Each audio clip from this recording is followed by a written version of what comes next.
Hi everybody, this is Shivkumar Reddy and I am here to explain you the phasor diagrams for complete practical transformer in this session. When we consider the practical transformer, it is going to have the following loss components. When you consider the no load case, in no load, the current I0 is going to be divided into two components. One is the magnetizing component, which is represented by I mu, and another one is core loss component or the working component,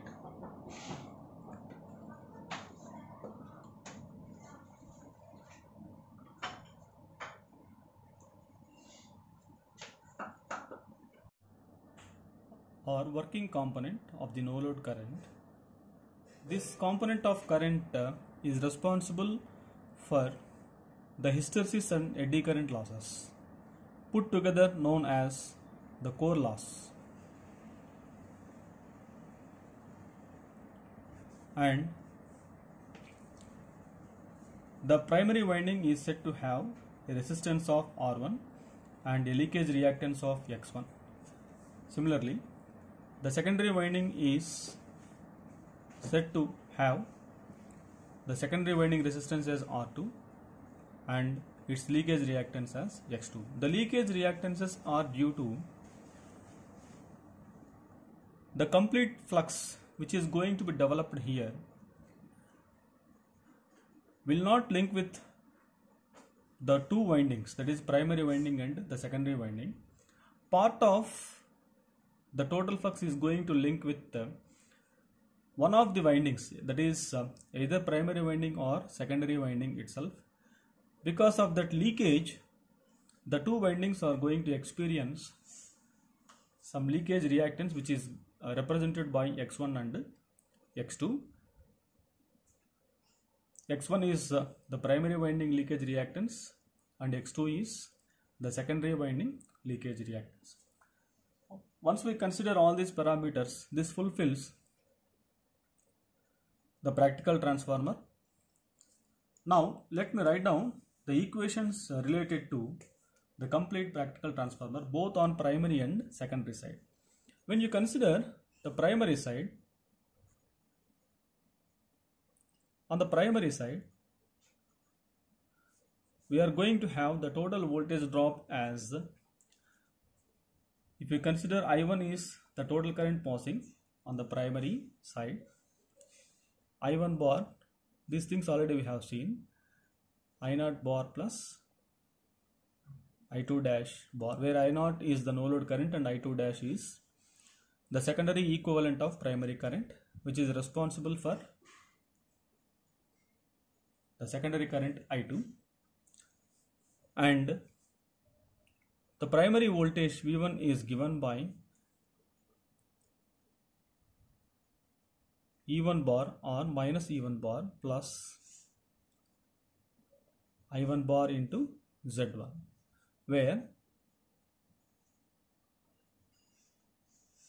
Z1 is the primary winding impedance which is equal to R1 plus JX1.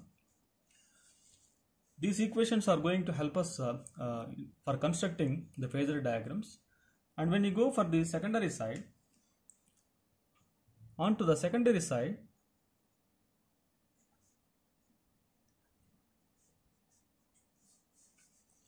the equations will be like this.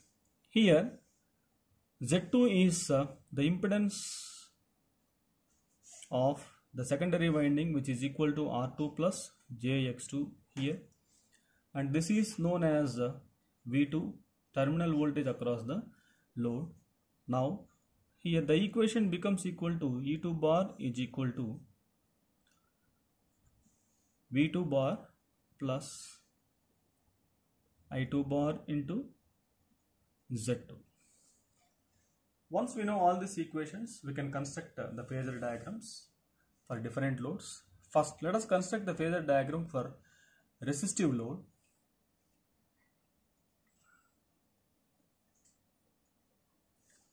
So when we consider R load,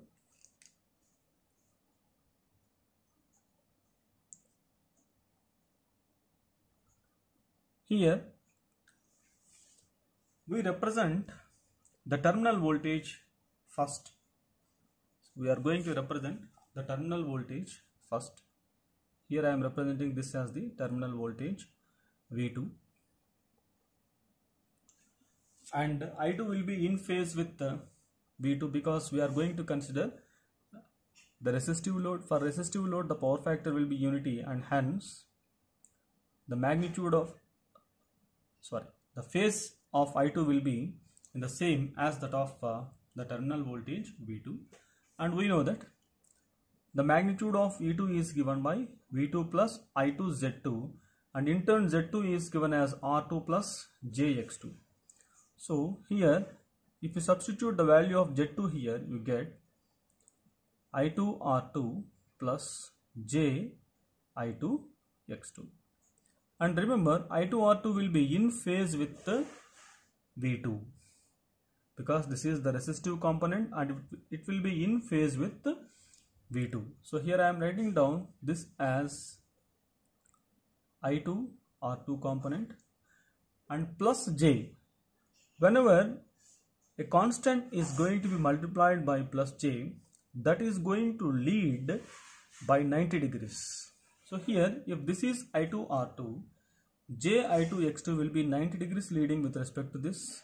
So this is actually these drops will be very negligible, but for our understanding purpose I am representing this of larger length. So this is I2 X2.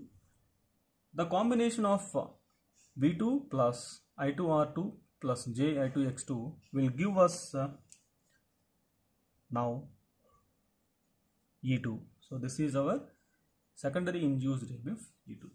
Once we know the value of E2, we can find out the value of E1 using the formula. Here I am writing down E1 is equal to E2 by N2 into N1. So they will be in the same phase. E2 and E1 will be in the same phase, but the only thing is the magnitude is going to vary. So here I am writing down this as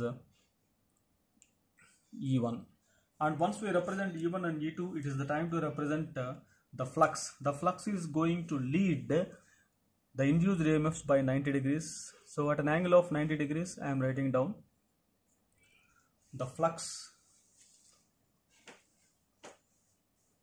After the representation of the flux, next you can go for the other vectors representation. So this is E1, you can go for minus E1 here, which will be in antiphase with respect to this is minus E1. And as we know I2, we can represent I2 dash.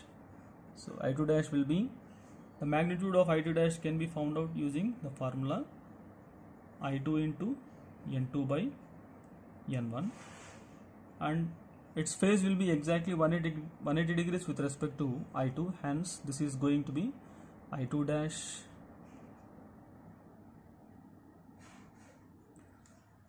I0 will be known to us generally. With respect to phi, we are going to represent I0 also. Once we know I0 and I2 dash, the phasor addition of these two will give us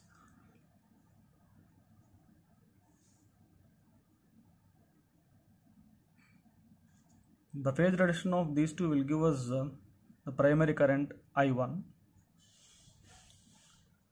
After representing the vector I1, now come to the primary side here.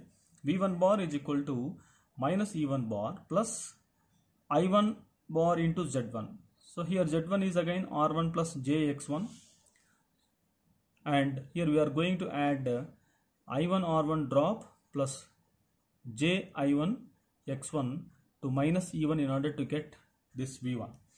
So this is I1, and I1 R1 will be in phase with the I1. So this is our,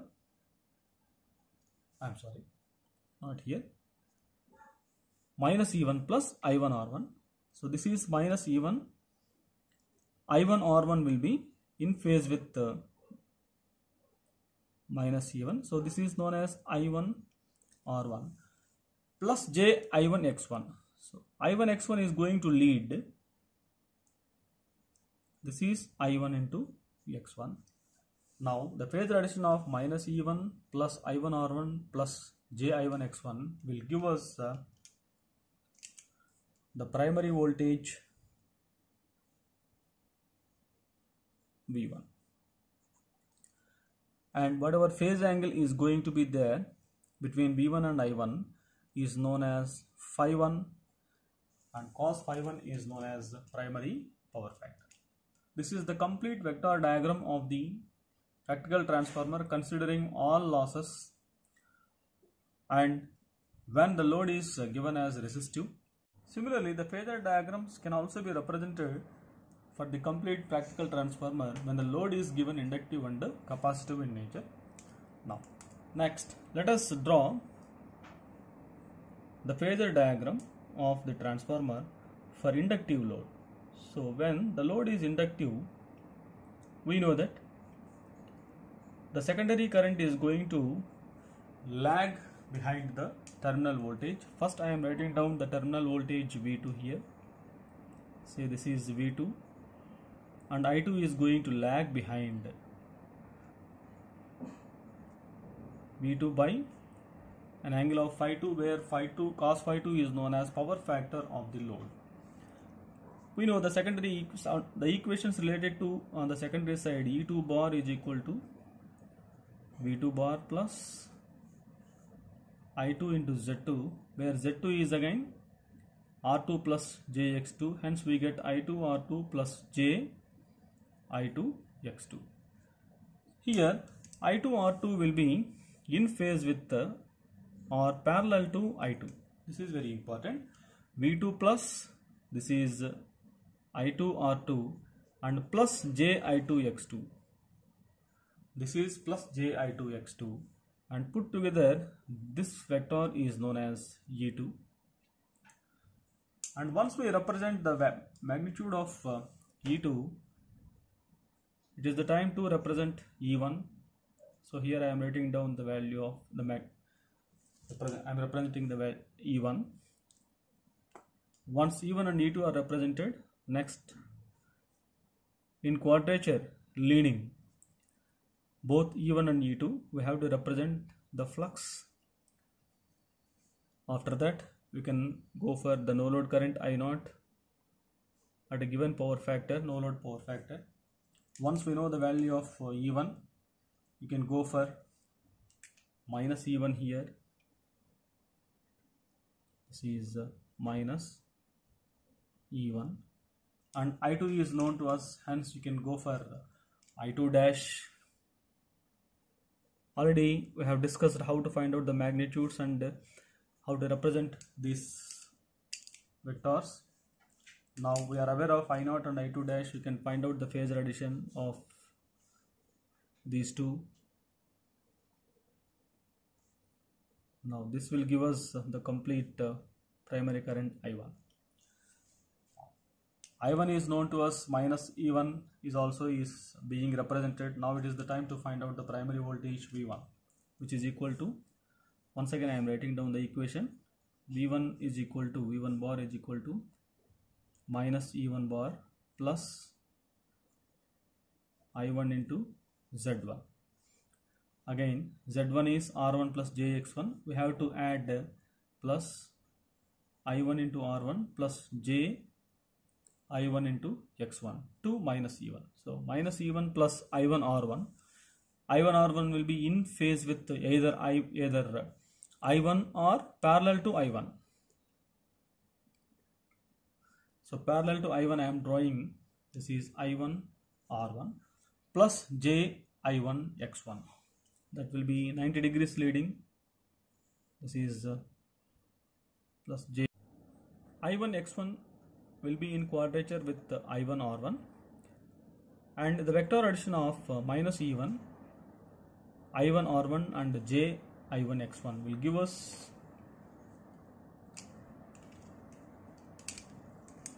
primary voltage V1. So this is our primary voltage V1. Here you can observe that the primary current I1 is going to lag behind V1 by an angle of phi 1, which is known as primary phase angle, and cos phi 1 is known as primary power factor. This is the case for inductive load. Similarly, you can draw for capacitive load. Now let us consider capacitive load.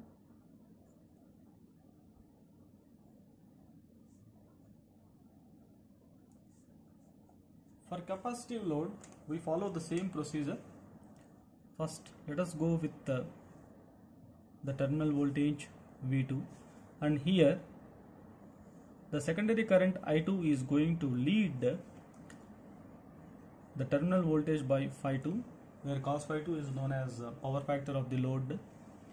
Now V2 plus I2 R2 will be parallel to I2, and this is our I2x2, this is I2 R2, I2x2, and the phasor addition of these three will give us, this is your E2, and once we know E2, we can go for E1. See, this is our E1. Once we represent E1 and E2, we can go for the representation of flux phi. Similarly, this is minus E1,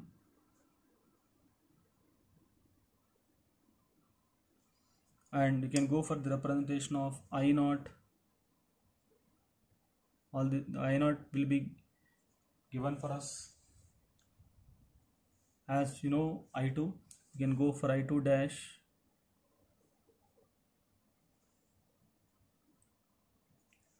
and the phasor addition of I0 and I2 dash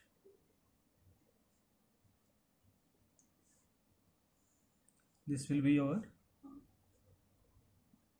I1. Now minus E1 plus this will be our I1 R1, and this will be our JI1X1. When we add all these three, this will give us the primary voltage V1. Here you can observe, this is our primary current and this is our primary voltage. Here the current is going to lead the voltage. See, this is the primary current and this is the primary voltage. You can draw to some large extent so that you can observe all these things very clearly. And here this is our primary phase angle phi 1. So cos phi 1 will be having the leading power factor values because the current is going with the primary voltage. Like that, you can construct the phasor diagrams for complete transformer considering all the losses. In the next session, we shall go with the problems related to the efficiency of transformers. Please subscribe to my channel for getting the updates. Till then, bye. Thank you.